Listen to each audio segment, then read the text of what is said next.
Russia నుంచి చమురు కొంటుందన్న సాకుతో భారత్పై ఎడాపెడా సుంకాలు విధించిన అమెరికా అధ్యక్షుడు డొనాల్డ్ ట్రంప్ భారత్తో మళ్లీ చర్చలకు సిద్ధమని ప్రకటించడాన్ని ప్రధాని నరేంద్ర మోదీ స్వాగతించారు. ట్రంప్ ప్రకటనతో ఇరు దేశాల మధ్య జరుగుతున్న వాణిజ్య చర్చలు త్వరలోనే ఫలితాన్నిస్తాయని విశ్వాసం వ్యక్తం చేశారు. ఇరు దేశాల మధ్య ద్వైపాక్షిక వాణిజ్యానికి ఉన్న అపారమైన అవకాశాలకు ఈ చర్చలు బాటలు వేస్తాయన్నారు.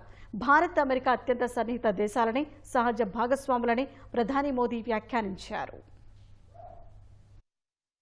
రష్యా నుంచి చమురు కొంటుందన్న సాకుతో భారత్పై ఎడాపెడా సుంకాలు విధించిన అమెరికా అధ్యక్షుడు డొనాల్డ్ ట్రంప్ తన సొంత సామాజిక మాధ్యమం ట్రూత్ లో చేసిన పోస్టు ఇరు దేశాల మధ్య మరోసారి సానుకూల వాతావరణానికి బాటలు వేసే సూచనలు కనిపిస్తున్నాయి. ద్వైపాక్షిక వాణిజ్య చర్చలను భారత్, అమెరికా విజయవంతంగా పూర్తి చేస్తాయని భావిస్తున్నట్లు ఆ పోస్టులో ట్రంప్ పేర్కొన్నారు. రానున్న రోజుల్లో ప్రియమిత్రుడు ప్రధాని నరేంద్ర మోదీతో మాట్లాడేందుకు ఎదురు చూస్తున్నారని ట్రంప్ తన పోస్టులో వివరించారు. వాణిజ్యపరమైన అడ్డంకులను తొలగించేందుకు అమెరికా, భారత్ చర్చలు కొనసాగిస్తున్నాయని తెలిపారు. ఈ విషయంలో ఒక ఒప్పందానికి రావడానికి ఎలాంటి ఆటంకాలు ఎదురుకాబోవని ఆశిస్తున్నట్లు ట్రంప్ చేసిన పోస్టుపై ప్రధాని నరేంద్ర మోదీ అంతే సానుకూలంగా స్పందించారు. ట్రంప్ వ్యాఖ్యలను స్వాగతిస్తూ తన ఎక్స్ ఖాతాలో పోస్టు పెట్టిన ప్రధాని మోదీ అమెరికా అధ్యక్షుడి అంచనాలు ద్వైపాక్షిక సంబంధాలను కొత్త శిఖరాలకు తీసుకెళ్లేందుకు దోహదం చేస్తాయని ఆశాభావం వ్యక్తం చేశారు. ఇరు దేశాల మధ్య ప్రస్తుతం కొనసాగుతున్న ద్వైపాక్షిక చర్చలు వాణిజ్య సంబంధాల్లో అపరిమిత భాగస్వామ్యానికి బాటలు వేస్తాయని మోదీ ఆకాంక్షించారు. మొదటి నుంచి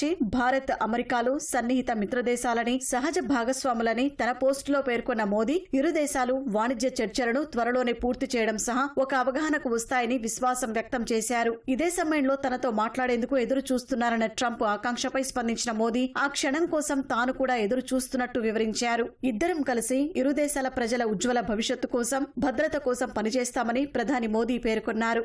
భారత్, అమెరికాల ఉన్నతి కోసం ఇరు దేశాలు పరస్పర సహకారంతో ముందుకెళ్లాల్సిన అవసరముందన్న మోదీ అది ప్రపంచ దేశాలకు కూడా మేలు చేస్తుందని పేర్కొన్నారు. ఆగస్టు 27న భారత్ నుంచి దిగుమతి చేసుకున్న చాలా వస్తువులపై 50% సుంకాలు విధిస్తూ అమెరికా తీసుకున్న నిర్ణయం తర్వాత తొలిసారి అగ్రరాజ్యాధినేత ట్రంప్ ఇరు దేశాల చర్చలపై సానుకూల ప్రకటన చేయడం కొత్త ఆశలు రేకెత్తిస్తోంది.